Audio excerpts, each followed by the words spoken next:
मित्रों, अहंकार व्यक्ति के विवेक यानी कि सोचने समझने की शक्ति का संपूर्ण नाश कर देता है। जब यही अहंकार भगवान के भक्तों को घेरता है तब भगवान स्वयं उनके अहंकार को नष्ट करते हैं। मित्रों, ऐसी एक कहानी है जिसमें भगवान श्री कृष्ण ने हनुमान जी की सहायता से रानी सत्यभामा, सुदर्शन चक्र और गरुड़ का घमंड तोड़ा था। तो आइए देखते हैं कौन सा था वो प्रसंग। एक दिन श्री कृष्ण अपनी द्वारका में रानी सत्यभामा के साथ सिंहासन पर विराजमान थे और उनके निकट ही गरुड़ और सुदर्शन चक्र भी उनकी सेवा में विराजमान थे। बातों ही बातों में रानी सत्यभामा ने व्यंग्यपूर्ण लहजे में पूछा, हे प्रभु, आपने त्रेता युग में राम के रूप में अवतार लिया था। सीता आपकी पत्नी थी, क्या वे मुझसे भी ज्यादा सुंदर थीं? भगवान सत्यभामा की बातों का जवाब देते उससे पहले ही गरुड़ ने कहा, भगवान, क्या दुनिया में मुझसे भी ज्यादा तेज गति से कोई उड़ सकता है? तभी सुदर्शन चक्र से भी रहा नहीं गया और वह भी बोल उठा कि भगवान, मैंने बड़े बड़े युद्धों में आपको विजयश्री दिलवाई है, क्या संसार में मुझसे भी शक्तिशाली कोई है? द्वारकाधीश समझ गए कि इन तीनों में अभिमान आ गया है और इनका अहंकार नष्ट करने का समय आ गया है। तभी भगवान श्री कृष्ण ने लीला रची तथा हनुमान जी का स्मरण किया। भगवान श्री कृष्ण के स्मरण करते ही हनुमान जी जान गए थे कि उन्हें किस कार्य के लिए श्री कृष्ण ने स्मरण किया है। अब भगवान श्री कृष्ण ने गरुड़ से कहा, हे गरुड़, तुम हनुमान जी के पास जाकर ये कहना कि भगवान श्री राम ने उन्हें द्वारका बुलाया है, हो सके तो तुम उन्हें अपने साथ ही लेकर आना। भगवान श्री कृष्ण की आज्ञा पाकर गरुड़ जी हनुमान जी को बुलाने चल पड़े। गरुड़ जी ने हनुमान जी के पास पहुंचकर कहा कि हे वानर श्रेष्ठ, भगवान श्री राम ने आपको याद किया है, आप मेरी पीठ पर बैठ जाइए, मैं आपको शीघ्रता से प्रभु के पास पहुंचा देता हूँ। हनुमान जी ने विनयपूर्वक गरुड़ जी से कहा, प्रभु आप चलिए, मैं स्वयं आता हूँ। गरुड़ जी ने सोचा कि पता नहीं हनुमान जी कब पहुंचेंगे, खैर मुझे क्या, कभी भी पहुंचे, मेरा कार्य तो पूरा हो गया है, मैं चलता हूँ। यह सोचकर गरुड़ जी शीघ्रता से द्वारका की ओर चल पड़े। इधर द्वारका में भगवान श्री कृष्ण ने श्री राम का रूप धारण किया और सत्यभामा के साथ सिंहासन पर बैठ गए एवं सुदर्शन चक्र को यह आदेश दिया कि तुम महल के प्रवेश द्वार पर पहरा लो, ध्यान रहे कि मेरी आज्ञा के बिना महल में कोई प्रवेश भी न कर पाए।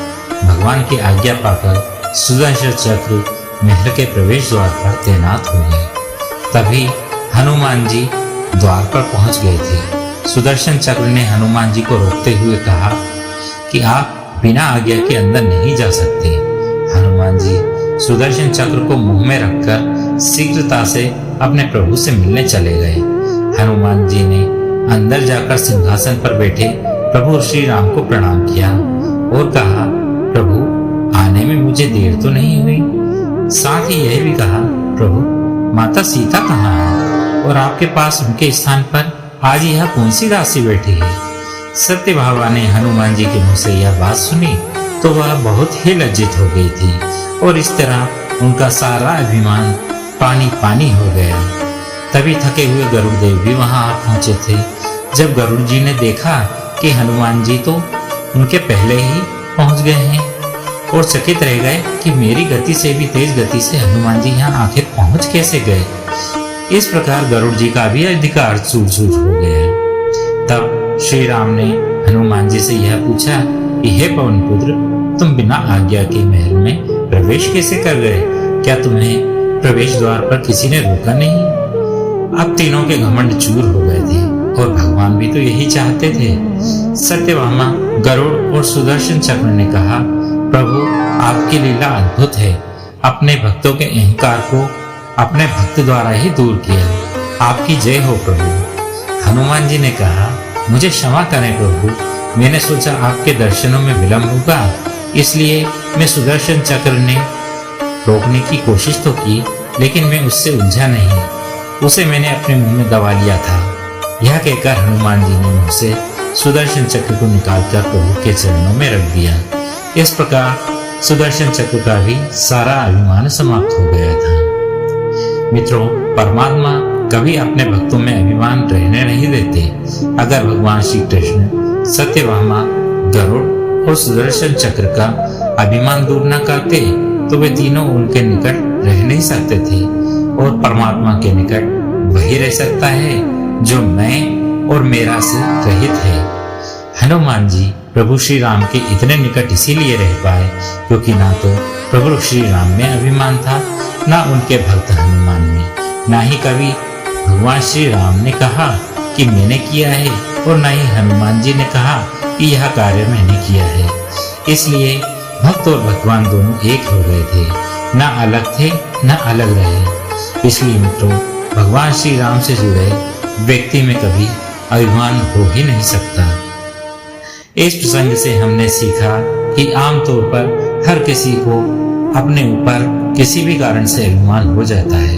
यह अहंकार ही इंसान और भगवान से मिलन में सबसे बड़ी बाधा होता है। इसलिए मंदिर में सदैव सिर झुकाकर आने का नियम बनाया गया है ताकि हम अपने अहंकार को जान सके, क्योंकि भक्ति मार्ग का सबसे पहला कदम है अहम और अभिमान रहित जीवन। तो भक्तों, उम्मीद है कि आपको यह प्रसंग बड़ा ही ज्ञानवान और सुंदर लगा होगा। तो इसी के साथ प्रेम से बोलिए जय जय श्री राम, जय जय श्री कृष्ण, जय जय श्री हनुमान।